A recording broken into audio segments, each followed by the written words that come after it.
ಬಾಗಲಕೋಟೆ ಕಲಬುರಗಿ ಆಯಿತು. ಈಗ ಶಿವಮೊಗ್ಗದ ಸರದಿನ ಅನ್ನೋ ಪ್ರಶ್ನೆ.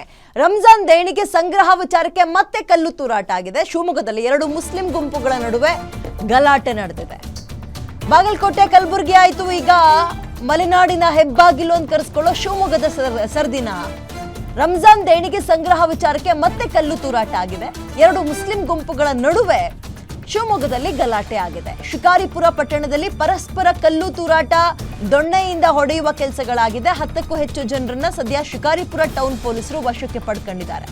ರಂಜಾನ್ ದೇಣಿಗೆ ಸಂಗ್ರಹ ಸಂಬಂಧ ಮಸೀದಿಯಲ್ಲಿ ಸಭೆ ಆದ್ಮೇಲೆ ಆಗಿರೋ ಗಲಾಟೆ. ರಂಜಾನ್ ಹಬ್ಬಕ್ಕೆ ಪ್ರತಿ ಕುಟುಂಬಕ್ಕೆ 1,000 ರೂಪಾಯಿ ದೇಣಿಗೆಯನ್ನ ನಿಗದಿ ಮಾಡ್ಕೊಂಡಿರ್ತಾರೆ. ಇದಕ್ಕೆ ಮತ್ತೊಂದು ಗುಂಪು ವಿರೋಧವನ್ನ ವ್ಯಕ್ತಪಡಿಸಿತ್ತು. ಈ ವೇಳೆ ಮಾತಿನ ಚಕಮಕಿಯಾಗಿದೆ. ಎರಡು ಗುಂಪುಗಳ ನಡುವೆ ಗಲಾಟೆಗೂ ಕೂಡ ಇದು ಕಾರಣ ಆಗಿದೆ. ತಕ್ಷಣವೇ ಪರಿಸ್ಥಿತಿ ವಿಕೋಪಕ್ಕೆ ಹೋಗೋದನ್ನ ಪೊಲೀಸರು ತಡೆದಿದ್ದಾರೆ. ಶಿಕಾರಿಪುರ ಪೊಲೀಸ್ ಠಾಣೆಯಲ್ಲಿ 2 ಪ್ರತ್ಯೇಕ ಪ್ರಕರಣಗಳು ದಾಖಲಾಗಿದೆ. ಬಾಗಲಕೋಟೆ ಕಲಬುರಗಿಯಲ್ಲೂ ಇಂಥದ್ದೇ ಸುದ್ದಿಯನ್ನು ಕೇಳಿದ್ವಿ. ರಂಜಾನ್ ಉಪವಾಸದಲ್ಲಿದ್ದಾರೆ. ಸೊ ರಂಜಾನ್ ಬರಬೇಕಾದ್ರೆ ದೇಣಿಗೆ ಸಂಗ್ರಹ ಮಾಡ್ಕೊಳ್ತಾರಂತೆ ಅವ್ರವ್ರದ್ದೇ ಧರ್ಮದಲ್ಲಿ. ನೋಡಿ ಅಲ್ಲಿ ದೊಣ್ಣೆಯಿಂದ ಬಡಿಯೋದಲ್ಲ, ದೊಣ್ಣೆ ಬೀಸುವ ಕೆಲಸವನ್ನೇ ಮಾಡಿದ್ದಾರೆ. ಯಾರಿಗಾರು ಏನಾದ್ರು ಹೆಚ್ಚು ಕಡಿಮೆ ಆಗಿದ್ರೆ ಇದೀಗ 2 ಪ್ರತ್ಯೇಕ ಪ್ರಕರಣಗಳು ದಾಖಲಾಗಿದೆ ಶಿಕಾರಿಪುರ ಪೊಲೀಸ್ ಸ್ಟೇಷನ್ನಲ್ಲಿ. 1,000 ರೂಪಾಯಿ, ಒಂದೊಂದು 1,000 ರೂಪಾಯಿ ಒಂದೊಂದು ಕುಟುಂಬಕ್ಕೆ ಅಂತ ಫಿಕ್ಸ್ ಮಾಡಿದ್ದಾರೆ. ಇನ್ನೊಂದು ಗುಂಪು ಅದನ್ನ ವಿರೋಧ ವ್ಯಕ್ತಪಡಿಸಿತ್ತಂತೆ. ಸೊ ಹೊಂದಾಣಿಕೆಯಾಗದ ಕಾರಣ ಈ ಗಲಾಟೆ ಆಗಿದೆ.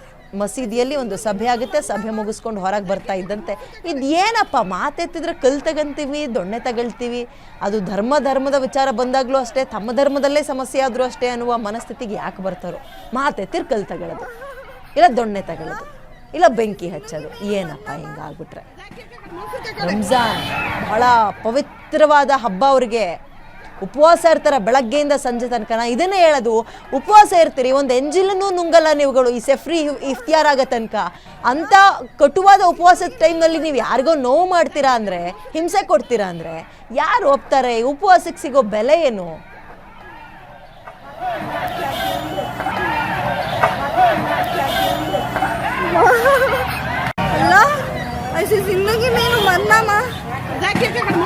ಮಾಹಿತಿ ನನ್ನ ಕಲ್ಲಿಗೆ ನವೀನ್ ನೀಡ್ತಾರೆ. ನವೀನ್, ಈ ಗಲಾಟೆಯಲ್ಲಿ ಯಾರಿಗೆ ಏನಾದರೂ ಪೆಟ್ಟುಗಳಾಗಿದೆಯಾ? ಒಂದು. ಎರಡನೇದು ಏನು, 2 ಗುಂಪುಗಳ ಗಲಾಟೆ ಅಂದ್ರೇನು? ಹಣ ಕಲೆಕ್ಟ್ ಮಾಡ್ಕೊಳ್ಳೋ ವಿಚಾರದಲ್ಲ, ಇದ್ರ ಬಗ್ಗೆ ಡೀಟೇಲ್ಸ್ ಕೊಡೋದಾದ್ರೆ ನವೀನ್. ಹೌದು ವಿದ್ಯಾ, ಮುಖ್ಯವಾಗಿ ರಂಜಾನ್ ಹಬ್ಬಕ್ಕೆ ದೇಣಿಗೆ ಸಂಗ್ರಹಕ್ಕೆ ಸಂಬಂಧಪಟ್ಟ ಹಾಗೆ ಶಿವಮೊಗ್ಗದ ಶಿಕಾರಿಪುರ ಪಟ್ಟಣದಲ್ಲಿ ಗಲಾಟೆ ಆಗಿರುವಂತದ್ದು. ಮುಖ್ಯವಾಗಿ 2 ಮುಸ್ಲಿಂ ಗುಂಪುಗಳ ನಡುವೆ ಈ ಒಂದು ಗಲಾಟೆ ಆಗಿರುವಂತದ್ದು. ಅದರಲ್ಲೂ ಕೂಡ ರಂಜಾನ್ ಹಬ್ಬಕ್ಕೆ ಸಂಬಂಧಪಟ್ಟಂಗೆ ಮಸೀದಿಯಲ್ಲಿ ಒಂದು ಮೀಟಿಂಗ್ ಅನ್ನ ಕರೆಯಲಾಗಿತ್ತು. ಆ ಮೀಟಿಂಗ್ ನಲ್ಲಿ ರಂಜಾನ್ ಹಬ್ಬದ ಸಲುವಾಗಿ ಪ್ರತಿ ಕುಟುಂಬಕ್ಕೆ ಕೂಡ 1,000 ದೇಣಿಗೆಯನ್ನ ನಿಗದಿಪಡಿಸಲಾಗಿತ್ತು. ಆದ್ರೆ ಈ ಒಂದು ದೇಣಿಗೆ ಸಂಬಂಧಪಟ್ಟ ಹಾಗೆ ಮುಖ್ಯವಾಗಿ ಒಂದು ಗುಂಪು 1,000 ರೂಪಾಯಿನ ನಿಗದಿ ಮಾಡಿದ್ರೆ ಇನ್ನೊಂದು ಗುಂಪು ಅದನ್ನ ಸಂಪೂರ್ಣವಾಗಿ ವಿರೋಧವನ್ನ ಮಾಡುತ್ತೆ. ಅಷ್ಟು ಹೆವಿ ಅಂದ್ರೆ ಆ ಅಮೌಂಟ್ ಹೆಚ್ಚಳ ಆಗುತ್ತೆ, ಎಲ್ಲರಿಗೂ ಕೂಡ ಕೊಡ್ಲಿಕ್ಕೆ ಸಾಧ್ಯ ಆಗಲ್ಲ ಮಾತನ್ನ ಹೇಳುತ್ತೆ. ಈ ಒಂದು ವಿಚಾರಕ್ಕೆ ಸಂಬಂಧಪಟ್ಟಾಗೆ 2 ಗುಂಪುಗಳ ನಡುವೆ ಆರಂಭದಲ್ಲಿ ಸಭೆಯ ಬಳಿಕ ಒಂದು ಮಾತುಕತೆ ಕೂಡ ನಡೆಯುವಂತದ್ದು. ಆ ಮಾತುಕತೆ ಸಂಪೂರ್ಣವಾಗಿ ಮಾತಿನ ಚಕಮಕಿಯಿಂದ ಏನು ಗಲಾಟೆಯಾಗಿ ಪರಿವರ್ತನೆ ಆಗುವಂತದ್ದು.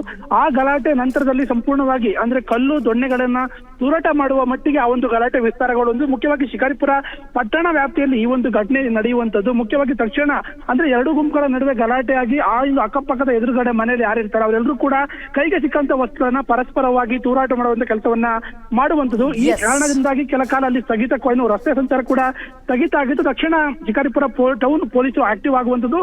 ತಕ್ಷಣಕ್ಕೆ ಆ ಒಂದು ಘಟನೆಯನ್ನು ತಾಬದಿಕೊಳ್ಳೋ ಕೆಲಸವನ್ನ ಮಾಡ್ತಾರೆ. ಇದಕ್ಕೆ ಸಂಬಂಧಪಟ್ಟಾಗ ಈಗಾಗಲೇ 2 ಪ್ರತ್ಯೇಕ ಪ್ರಕರಣ ಕೂಡ ದಾಖಲಾಗಿರುವಂತದ್ದು. ಸುಮಾರು 10 ಜನರನ್ನ ಪೊಲೀಸರು ಬಂಧನ ಮಾಡಿ ಈಗಾಗಲೇ ವಶಕ್ಕೆ ನ್ಯಾಯಾಂಗ ಬಂಧನ ಕೂಡ ಹೊಸ ಕೆಲಸವನ್ನ ಕೂಡ ಮಾಡಿರುವಂತದ್ದು Vidya. Okay, thank you Naveen ಡೀಟೇಲ್ಸ್ಗೆ. ನಿಮ್ಮೂರಿನಿಂದ ವಿಶ್ವ ಮಟ್ಟದವರೆಗೆ ರಾಜಕೀಯ, ಸಿನಿಮಾ, ಸ್ಪೋರ್ಟ್ಸ್ ಯಾವ ಸುದ್ದಿಯೂ ಮಿಸ್ ಆಗಲ್ಲ. ಬರೀ ಸುದ್ದಿಯಷ್ಟೇ ಅಲ್ಲ, ಜೊತೆಯಲ್ಲೇ ಇರುತ್ತೆ ವಿಶ್ಲೇಷಣೆ. ಗ್ಯಾರಂಟಿ ನ್ಯೂಸ್ನ ಸಬ್ಸ್ಕ್ರೈಬ್ ಮಾಡಿ, ಫಾಲೋ ಮಾಡಿ, ಕ್ಷಣ ಕ್ಷಣದ ಅಪ್ಡೇಟ್ಸ್ ಪಡೆಯಿರಿ.